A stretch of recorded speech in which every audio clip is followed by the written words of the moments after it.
नमस्कार, स्वागत है सभी का।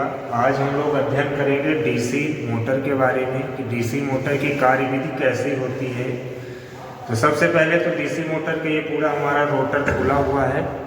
तो ये जो है रोटर में आर्मेचर वाइंडिंग की जाती है और यहाँ पर डीसी मोटर का जो ये योक है, इधर योक में ये दो फील्ड वाइंडिंग की गई है। एन और एस दो पोल बनते हैं, इसमें दो पोल की ये मोटर है और आर्मेचर में इसके रोटर में आर्मेचर वाइंडिंग की जाती है। यहाँ पर ये कम्यूटेटर होता है। कम्यूटेटर का काम है कि हम डीसी मोटर को डीसी सप्लाई देंगे लेकिन आर्मेचर को एसी सप्लाई चाहिए, तो ये डीसी सप्लाई को एसी सप्लाई में कन्वर्ट कर देता है। तो कम्यूटेटर लगा रहता है और यहाँ पर ये कार्बन ब्रश है। कार्बन ब्रश, दो ब्रश लगे हुए होते हैं, कार्बन ब्रश, जिसकी सहायता से हम सप्लाई इसमें देते हैं, डीसी सप्लाई। अब जो डीसी मोटर है हमारी, इसकी कार्यविधि क्या है। सबसे पहले तो ये फील्ड वाइंडिंग को अलग से सप्लाई दी जाती है। दो फील्ड वाइंडिंग है तो ये फील्ड में इसमें चुंबकत्व उत्पन्न हो जाता है।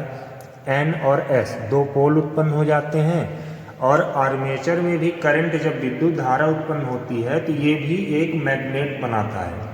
तो मैग्नेटिक चुंबकत्व के कारण इसमें एक टॉर्क उत्पन्न होता है, जिसके कारण से हमारा ये रोटर क्या होने लगता है, घूमने लगता है। अब इस डीसी मोटर को, ये डीसी कंपाउंड मोटर है, इसमें जो फील्ड वाइंडिंग है वो सीरीज में भी होती है और शंट में भी होती है, दोनों टाइप की होती है। लेकिन अगर डीसी शंट मोटर भी है, जैसे वहाँ पर जो लगा हुआ है डीसी शंट मोटर है, तो इस डीसी शंट मोटर में जो फील्ड वाइंडिंग है वो केवल पैरेलल कनेक्शन में ही रहती है। इसको हम चलाएंगे 4 पॉइंट स्टार्टर से। अभी हम डीसी शंट मोटर को चालू करके दिखाएंगे कि कैसे चालू होती है। 4 पॉइंट स्टार्टर लगा हुआ है। सबसे पहले तो हम सीधी चालू किए। ये आपका वोल्टेज दिखा रहा है 240, लगभग 240 वोल्टेज। यहाँ पर हम उसको डीसी सप्लाई देना है। स्टार्टर, हमको स्टार्टर के हैंडल को धीरे धीरे करके लास्ट तक ले जाना है, क्योंकि शुरू में जो आर्मेचर होता है, डीसी मोटर के आर्मेचर को शुरू में कम करंट देने की आवश्यकता होती है। तो ये धीरे धीरे चालू किए और लास्ट में हैंडल को टच करा। यहाँ पर हम करंट भी बता सकते हैं कि कितनी करंट है।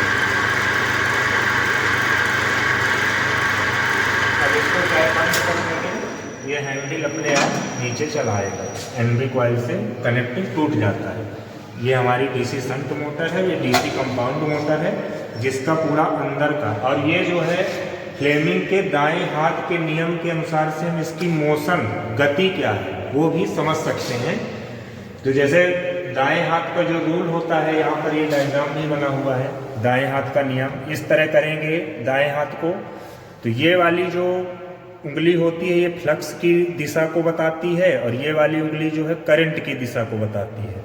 अगर करंट इस दिशा में फ्लो हो रहा है और फ्लक्स इस उंगली के दिशा में फ्लो हो रहा है, तो जो गति है वो, ये जो थंब है आपका, तो थंब में आपका गति थंब के हिसाब से होगी। तो फ्लेमिंग के दाएं हाथ के नियम से इसका हम रोटेशन भी पता कर सकते हैं, डीसी मोटर की कैसे किस दिशा में रोटेट होगी। ठीक है, धन्यवाद।